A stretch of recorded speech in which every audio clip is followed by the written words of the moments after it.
नमस्कार दोस्तों, मैं शिवेंद्र आप सभी को स्वागत करते हैं शिवेंद्र ब्लॉग में। तो कैसे हैं दोस्तों, उम्मीद करता हूं आप लोग बहुत अच्छे होंगे। दोस्तों बता दूं कि खेसारी भैया का फ्रेंड है तो वीडियो को लाइक कर दीजिएगा, साथ ही चैनल पर नए हैं तो चैनल को ज़रूर सब्सक्राइब कर लीजिएगा। दोस्तों बता दूँ कि आप लोग देख सकते हैं कि ये भाई को क्या मौज से मतलब रील बना रहे खेसारी भैया, काफ़ी मज़ा आ गया।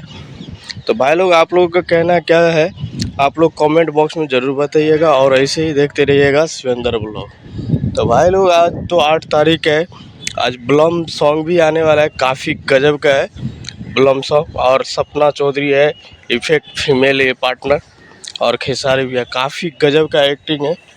तो आप लोग ढेर सारा प्यार दीजिएगा और ऐसे ही देखते रहिएगा शिवेंद्र ब्लॉग।